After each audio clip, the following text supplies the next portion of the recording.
वैदिक पर्सपेक्टिव के इस YouTube चैनल को सब्सक्राइब करें, वीडियो को लाइक व शेयर करें। ओम वधीहि हि दस्यु धनिनम धनेन एकः चरण उपकासेभिः इंद्र धनोरधि विषुणक्ते वि आयन अयज्वानः सनकाः प्रेतिमीयुः। वध ही करो दस्यु का धनी का धन द्वारा एक चर्या करते हुए उपासना द्वारा शक्तिशाली बनने वाले द्वारा हे इंद्रियों को वश में करने वाले धनुष पर हे विषुणक तुम्हारा विशिष्ट आगमन हो।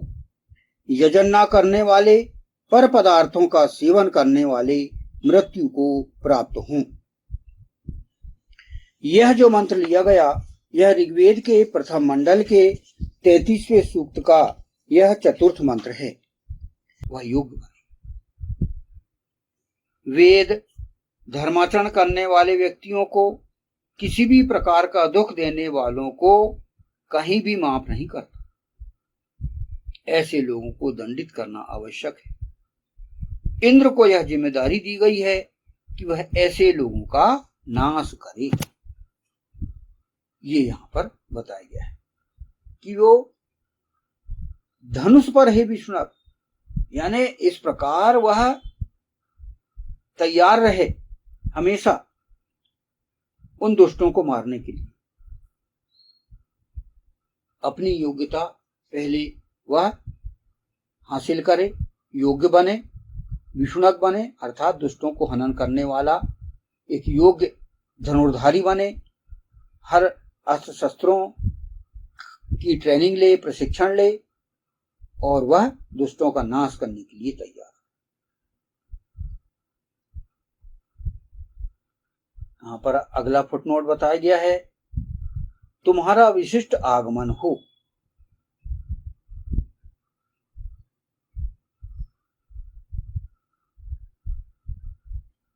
तुम्हारा विशिष्ट आगमन वि आयन ते वि आयन, तुम्हारा विशिष्ट आगमन हो। धनुष पर तुम्हारा विशिष्ट आगमन हो। धनोहो अधिते वि आयन, यानी इस मंत्र में हम इसको समझें,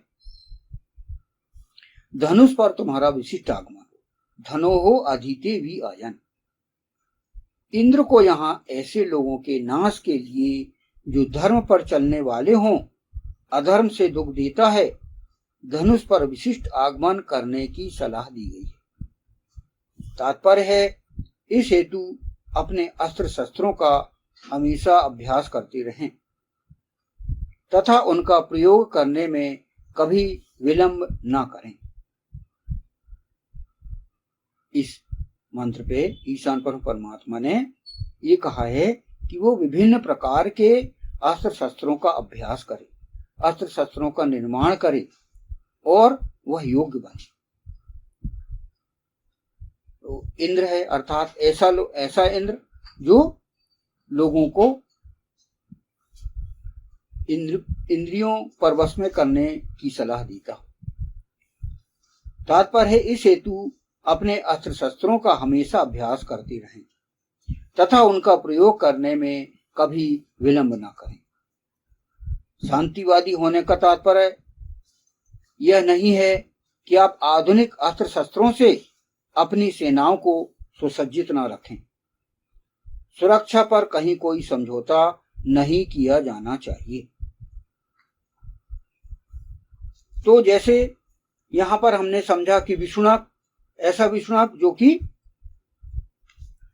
दुष्टों को हनन करने वाला हो, तो उसे विष्णुनाथ ईशान परमात्मा ने कहा है और उसे योग्य बनने के लिए भी कहा है कि वह जो इंद्र है, जो इंद्रियों को वश में करने वाला है, जो राजनायक है, जो राष्ट्र का प्रमुख है, वह विभिन्न प्रकार के अस्त्र शस्त्रों का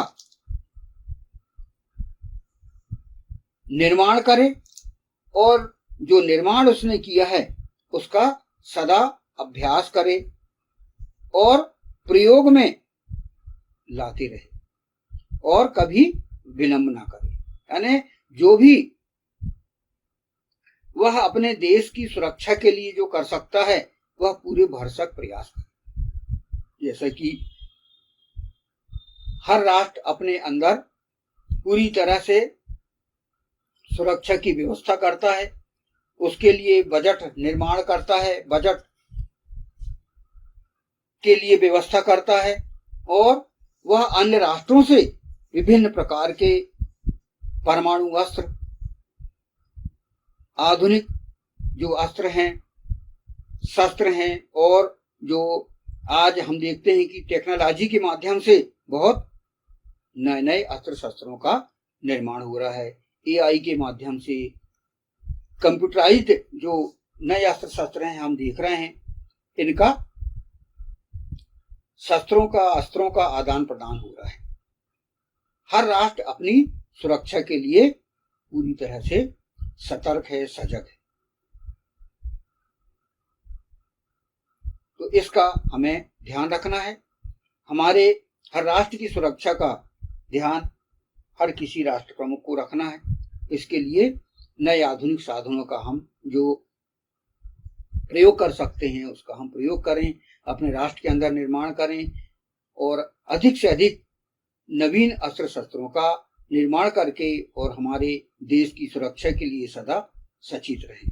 जल, थल, नभ सभी प्रकार की सेना में हमारे आधुनिक अस्त्र शस्त्र होना चाहिए।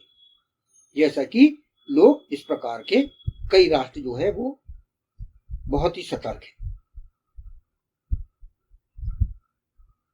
अगला फुटनोट इसमें है, यजन न करने वाले,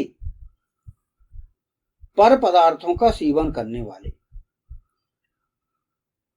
अयज्यवानः अर्थात यजन न करने वाले, सनकाहा अर्थात पर पदार्थों का सेवन करने वाले। इस मंत्रांश की व्याख्या है, यजन न करने वाले, अयज्यवानः, ये एक मंत्रांश है। फिर है पर पदार्थों का सेवन करने वाले, यानी सनकाहा, दोनों ही प्रकार की प्रवृत्ति रखने वाले समाज के लिए हानिकारक है। यजन न करने वाले अर्थात जो ईश्वर को नहीं मानते, जो नास्तिक हैं, जो ईश्वर से नहीं डरते, जो अनैतिक है। और दूसरा क्या है, जो पर पदार्थों का सेवन करने वाले, यानी जो ऐसे व्यक्ति जो दूसरों की चीजों को वो सेवन कर, दूसरों की चीजों को हड़पते हैं, जो पर पदार्थों का सेवन करने वाले, सनकाहा मंत्रांश वैदिक संस्कृत में कहा गया सनकाहा, तो ऐसे व्यक्ति जो दूसरी के चीजों को हड़पते हैं। अब जैसे जो नास्तिक व्यक्ति रहेगा वो ईश्वर से तो डरेगा ही नहीं, वह जो है अनैतिक है, भ्रष्टाचारी है। जैसे कि हमने पहले मंत्रांश के शुरू में कहा कि ऐसा व्यक्ति धनों को लूटने वाला है, मर्डर करने वाला है, अत्याचार करने वाला है, जिसको कोई डर ना हो, जिसको कोई नैतिकता जिसके अंदर ना हो, जिसके अंदर ईश्वर का डर ना हो, तो वह तो भ्रष्टाचारी हो गई। हर किसी को वह धन लूटने का प्रयास करेगा और हर प्रकार के अत्याचार करने के लिए वह तत्पर रहेगा, ऐसा नास्तिक व्यक्ति, और दूसरों की चीजों को लूटने वाला। तो उसको जो ऐसी प्रवृत्ति है वह समाज के लिए हानिकारक कहा गया है। ऐसे व्यक्ति जो इनको अपन कहते हैं नास्तिक और जो लुटेरे लोग।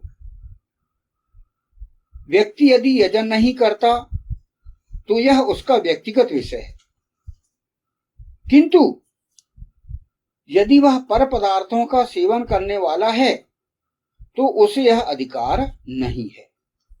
यानी व्यक्ति यदि यजन नहीं करता, उपासना नहीं करता, तो यह उसका व्यक्तिगत मामला है। वह ईश्वर की उपासना नहीं करता, है ना, किसी भी नास्तिक है तो वह अपने उसकी व्यक्तिगत विचारधारा है।